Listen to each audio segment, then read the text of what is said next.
Welcome back to WP Sports Desk. We talked William Patterson football earlier in the show, but we're going to go pro with Greg, Chris, Wyatt, and Ryan to talk NFL. But first, let's get to the highlights. Greg?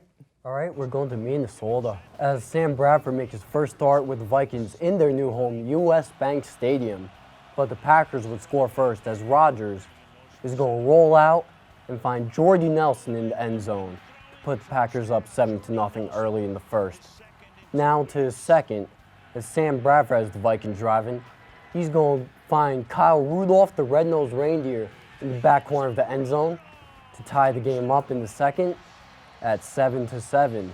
Later in the second, they're trying to tack on some more points before the half. He's going to do a little play action and go deep to Stephon Diggs. Makes a dive and catch to get him into field goal range. They'd end up tacking on 3 points, 10-7. And late in the third, he's going to find Diggs again. This time it's in the end zone for a touchdown. As they go up 17-7 late in the third. And you could tell the coaching staff is digging Sam Bradford's performance. As we go to fourth, Aaron Rodgers trying to lead the team back. He's looking for receivers. He's trying to avoid the rush. After a while, he says, you know what? Who needs teammates? I'm going to take this by myself. As he gets into end zone. A little scuffle break out after play, but they cut the lead to 17-14 Vikings. One more chance with under 2 minutes left. Rodgers trying to lead team back. He's going to get intercepted by the long-lost Waynes brother, Trey Waynes. That would seal the game as Vikings take their spot up top the North.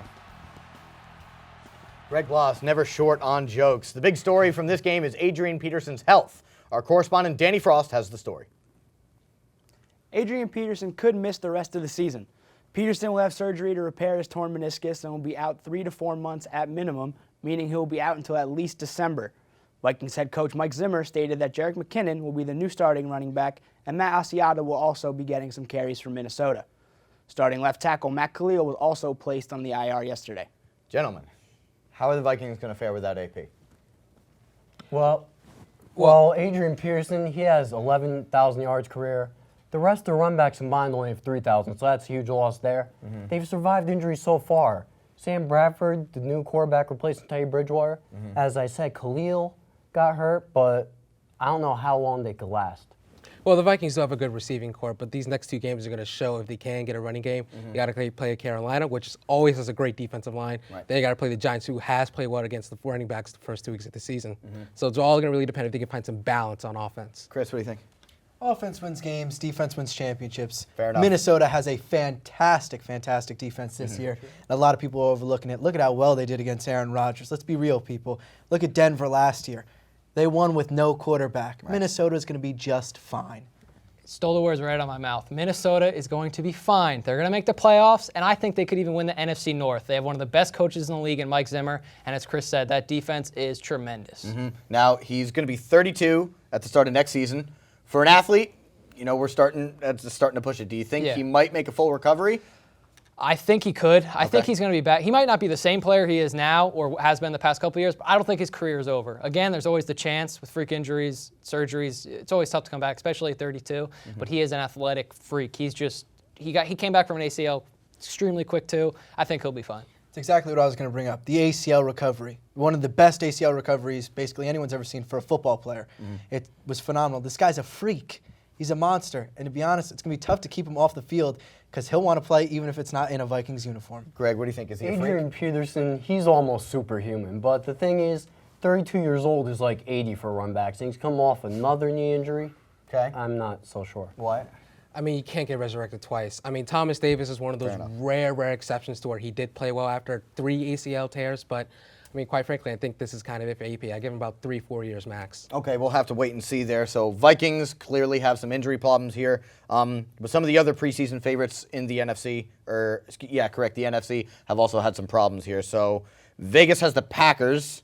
What do you think? I disagree with Vegas, shockingly. I think Arizona is probably the best team, top to bottom. Mm-hmm. If Carson Palmer stays healthy, if that defense can stay healthy, Matthew can stay on the field. Cardinals are a phenomenal football team. They have every position. They have a really, really solid player, top to bottom. I was going to pick the Cardinals until Doyle brought up a word that really stuck in my head. If. There's too many ifs with the Cardinals. Okay. If someone stays healthy, if someone stays healthy. So the safest bet, He's picking Carolina. Okay. They really don't have it. I know Thomas Davis has had a million ACL tears, and he keeps coming back. Luke Kuechly holds it down in the center of the defense. They're the safest pick. Okay. I agree with Doyle. I like Arizona because they have the best roster top to bottom. And Larry Fitzgerald, he's one of the greatest receivers of all time. He's in what will probably be his last season. He wants to win that ring more than anything. Okay.